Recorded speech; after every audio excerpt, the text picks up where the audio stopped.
Red Edition, welcome. While at the NRA show just recently, I saw kind of a cool looking sign at one of the booths, and it said, "Warning, my alarm tells me that you're in my house. My gun tells me not for long."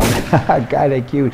Washington, just recently the Justice Department and the FBI have made a press release conference, pick your verbiage, and here's what they had to say. "We have formally acknowledged that every examiner in the FBI laboratory hair comparison unit gave flawed testimony in virtually all trials which they offered evidence against criminal defendants over more than a 2-decade period."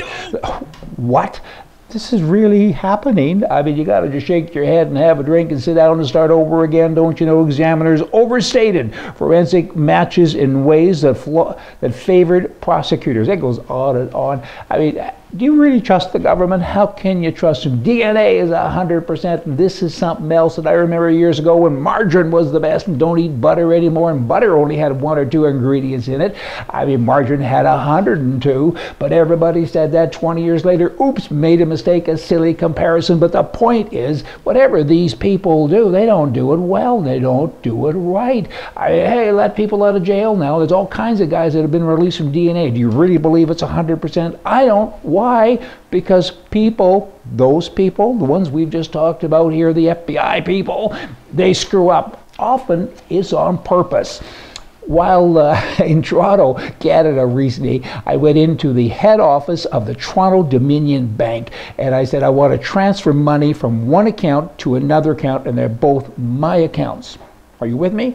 So I put the card in the little machine, and the guy stood and watched me do it, and I showed him my ID because I knew he would want that, even though that's very intrusive. He then leaned over and said to me, "What's the money for?" I said, "Excuse me, pardon? What?"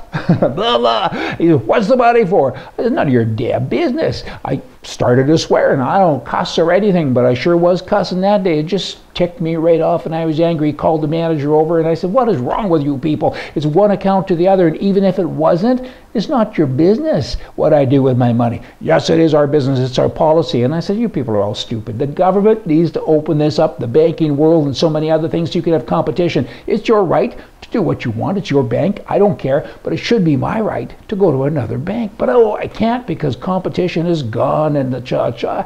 It's a mixed up world when banks treat you like a criminal. I finally got the job done, but it was just painful. I didn't like it. In keeping with personal things, later on that day, I was doing a email. My son had emailed me and asked if we could go shooting the very next day because we were going to be in the same place. And I said sure, and that we would take a 1911 Colt 45 and a Glock. My gun. It kept coming out as Block with a B. I said, "But it's a Glock." It's kind of a world well-known name, don't you know? And I kept typing it in. It kept changing it. This was at a hotel, and it wouldn't allow me to have any association with a gun.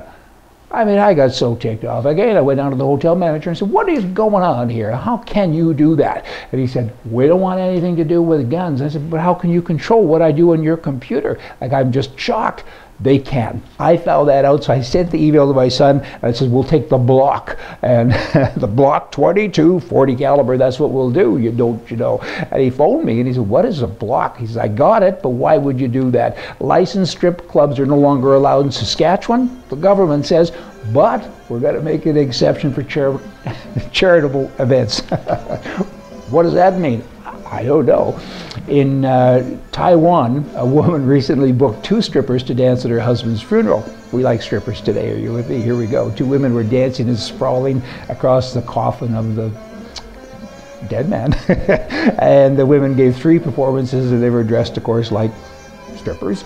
And the wife stood up during the speech at the funeral and said, "My husband had an eye for the ladies, and I wanted to hire strippers to honor his memory." And funerals in that country actually have a history, believe it or not, of featuring strippers, and dancers are used to attract crowds, since the tradition there claims that more people who attend a funeral, the more honor that the dead person is given. You got all that? Y'all come back tomorrow. We're going to have more for you from the right. See ya.